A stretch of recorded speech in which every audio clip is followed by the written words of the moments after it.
السلام علیکم ورحمۃ اللہ وبرکاتہ۔ میرے پیارے آقا علیہ الصلاۃ والتسلیم کے پیردیوانوں، خاتون جنت کی کنیزوں، سچی حکایات کے 25ویں ایپیسوڈ 25ویں درس کے ساتھ فقیر آپ کی خدمت میں حاضر ہے۔ آئیے سب سے پہلے حضور اکرم صلی اللہ تعالی علیہ وسلم کی بارگاہ بے کس پناہ میں ہدیہ غلامی پیش کر لیں۔ پڑھیں الصلاۃ والسلام علیک یا رسول اللہ، الصلاۃ والسلام علیک یا حبیب اللہ، الصلاۃ والسلام علیک یا نبی اللہ، وعلی آلک واصحابک یا نور اللہ صلی اللہ تعالی علیہ وسلم۔ حکایت نمبر 80، خون ہی خون۔ حضرت موسیٰ علیہ السلام کی بد دعا سے فرعونیوں پر جوؤں اور مینڈکوں کا عذاب نازل ہوا، پھر آپ کی دعا سے وہ عذاب رفع ہو گیا، مگر فرعونی پھر بھی ایمان نہ لائے اور کفر پر قائم رہے۔ حضرت موسیٰ علیہ السلام نے پھر بد دعا فرمائی تو تمام کنوؤں کا پانی، نہروں اور چشموں کا پانی، دریائے نیل کا پانی، گرز ہر پانی ان کے لیے تازہ خون بن گیا۔ وہ اس نئی مصیبت سے بہت پریشان ہوئے، جو پانی بھی وہ اٹھاتے ان کے لیے وہ خون بن جاتا تھا۔ قدرت الہی کا کرشمہ دیکھیے کہ بنی اسرائیل کے لیے پانی پانی ہی تھا، مگر فرعونیوں کے لیے ہر پانی خون بن گیا تھا۔ آخر تنگ آ کر فرعونیوں نے بنی اسرائیل کے ساتھ مل کر ایک ہی برتن سے پانی لینے کا ارادہ کیا، تو جب بنی اسرائیل پانی نکالتے تو پانی نکلتا، جب فرعونی نکالتے تو اسی برتن سے خون نکلتا تھا۔ یہاں تک کہ فرعونی عورتیں پیاس سے تنگ آ کر بنی اسرائیل کی عورتوں کے پاس آئیں، ان سے پانی مانگا تو وہ پانی ان کے برتن میں آتے ہی خون ہو گیا۔ تو فرعونی عورتیں کہنے لگی، تو پانی اپنے منہ میں لے کر میرے منہ میں کلی کر دے۔ جب تک وہ پانی بنی اسرائیل کی عورتوں کے منہ میں رہا پانی تھا، اور جب فرعونی عورتوں کے منہ میں پہنچا خون بن گیا۔ فرعون خود پیاس سے لاچار ہوا تو اس نے تر درختوں کی رطوبت چوسی، وہ رطوبت منہ میں پہنچتے ہی خون بن گئی۔ اس قہر الہی سے تنگ آ کر فرعونیوں نے حضرت موسیٰ علیہ السلام سے التجا کی، ایک مرتبہ اور دعا کیجیے، اس عذاب کو بھی ٹالیے، پھر ہم یقیناً ایمان لے آئیں گے۔ چنانچہ حضرت موسیٰ علیہ السلام نے دعا فرمائی اور ان پر سے یہ عذاب بھی رفع ہو گیا، مگر وہ بے ایمان پھر بھی اپنے عہد پر قائم نہ رہے۔ سبق: اللہ رب العزت اپنے نافرمان بندوں کو بار بار مہلت دیتا ہے تاکہ وہ سنبھل جائیں، مگر کفر آشنا بندے اس مہلت سے فائدہ نہیں اٹھاتے اور بدستور اپنے کفر ہی پر قائم رہتے ہیں اور نقصان اٹھاتے ہیں۔ حکایت نمبر 81، فرعون کی ہلاکت۔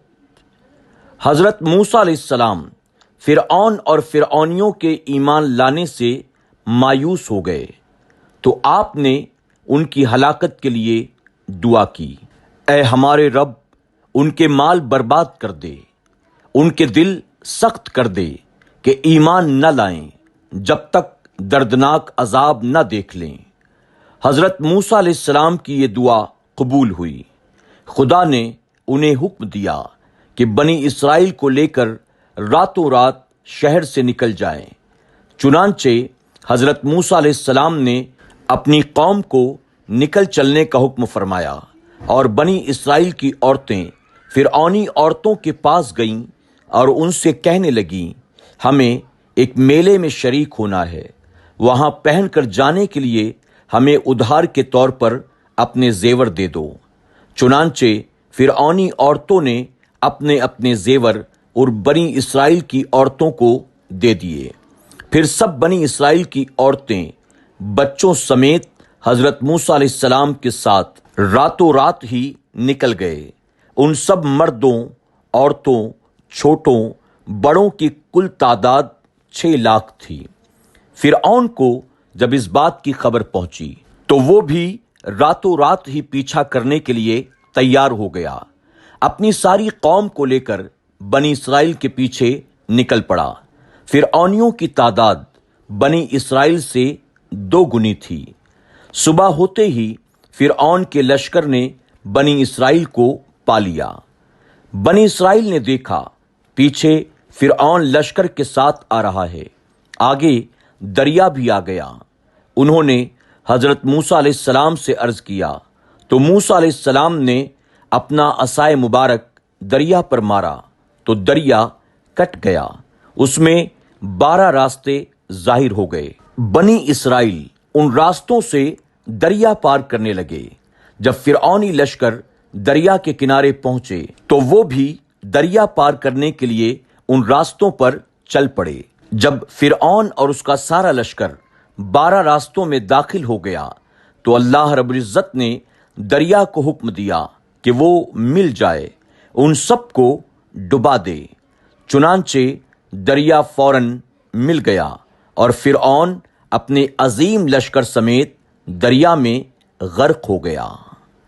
سبق: حد سے زیادہ کفر و سرکشی کا انجام بے حد ہولناک ہوتا ہے اور اسے دنیا میں بھی ہلاکت و بربادی کا سامنا کرنا ہی پڑتا ہے۔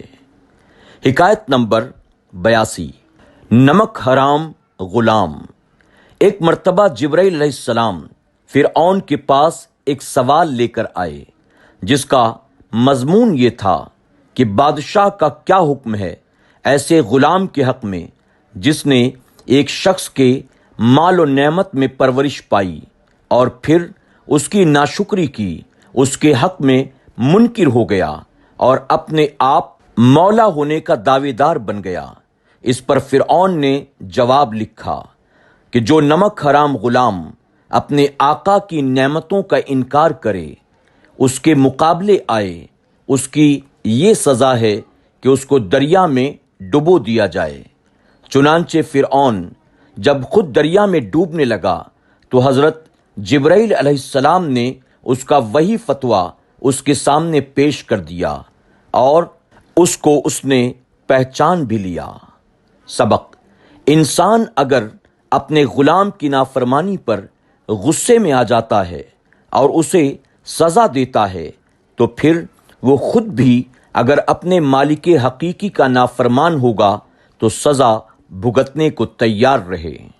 میرے پیارے آقا علیہ الصلوۃ والتسلیم کے پیردیوانوں، خاتون جنت کی کنیزوں، آج کی حکایات سے ہمیں یہ پتہ چلا کہ اللہ رب العزت فرعون اور فرعونیوں جیسے نافرمانوں باغیوں کو بھی بار بار توبہ کرنے کی، رجوع کرنے کی مہلت عطا فرماتا ہے، لیکن وہ لوگ جن کے دلوں پر مہر لگ چکی ہو اور جنہوں نے اپنے آپ کو مکمل طور پر اپنے نفس کے تابع کر دیا ہو، وہ بار بار مہلت ملنے کے باوجود بھی اپنی سرکشی سے، اپنے کفر سے باز نہیں آتے اور ان کی دنیا کے ساتھ آخرت بھی تباہ و برباد ہو جاتی ہے۔